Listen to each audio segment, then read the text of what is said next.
आदरणीय प्रधानाचार्य महोदय, उप प्रधानाचार्य महोदय, प्रशासनिक अधिकारी, वरिष्ठ शिक्षक, शिक्षकगण, निष्पक्ष निर्णायकगण एवं मेरे प्यारे जानदार, ईमानदार और वफादार श्रोतागण, शुभ संध्या।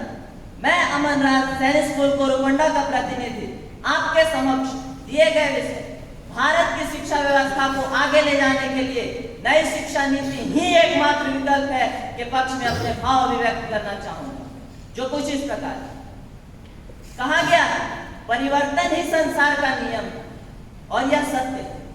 बीते 34 वर्षों से देश की शिक्षा प्रणाली में बड़े बदलाव नहीं हुए। परिणाम स्वरूप हमारे समाज में जिज्ञासा और कल्पना शक्ति को प्रोत्साहन की बजाय भेड़ चाल को प्रोत्साहन मिलने लगा। जिस प्रकार एक स्थान पर कई दिनों तक रुका हुआ पानी बदबू मारने लगता है, ठीक उसी प्रकार एक पद्धति पर पढ़ाई करने से बच्चों को शिक्षा का लाभ भी मिलना बंद हो जाता है। यही कारण है कि हमारे देश की शिक्षा नीति को समय अनुसार बदला जा रहा है।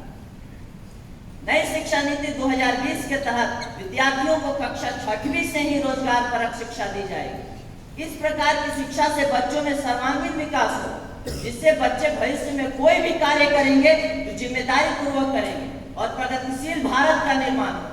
प्राथमिक कक्षाओं तक मातृभाषा में शिक्षा दी जाएगी, जिससे बच्चे और भी बेहतर ढंग से सीख पाएंगे और फिलहाल में विलुप्त हो रही अनेक क्षेत्रीय भाषाएं भी विलुप्त नहीं होंगी।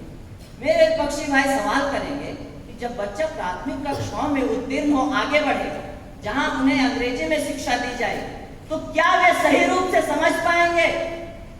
उन्हें कितनी मुश्किलों का सामना करना पड़ेगा। मेरे पक्षी भाइयों, मैं आपको बता दूं, नए वातावरण में ढलने के लिए समय जरूर लगता है।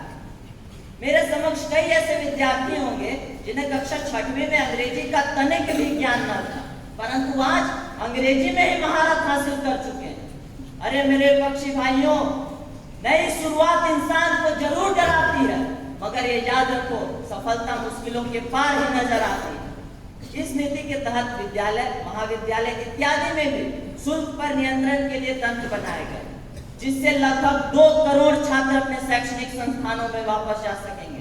महाशय, 10,000 या 10 लाख नहीं, बल्कि 2 करोड़ ये वो छात्र हैं जिनमें पढ़ने की ललक तो थी, परंतु आर्थिक स्थिति दयनीय होने के कारण खेतों में, बड़े बड़े कारखानों में काम करने लगे।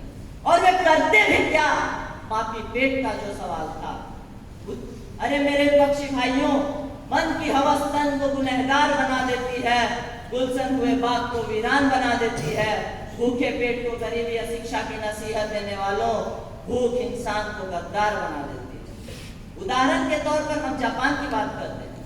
क्षेत्रफल या जनसंख्या की दृष्टि से यदि तुलना की जाए तो जापान हमसे बहुत छोटा है, परंतु तरक्की की बात करें तो जापान हमसे बहुत आगे है। तंत्र ज्ञान के मामले में तो पूछे ही ना, कारण वहाँ की शिक्षा नीति है। जापान में विद्यार्थियों को शिक्षा के साथ साथ उच्च गुणवत्ता बनाने वाले व्यक्तित्व की भी शिक्षा दी जाती है, जिसका उल्लेख हमारी नई शिक्षा नीति में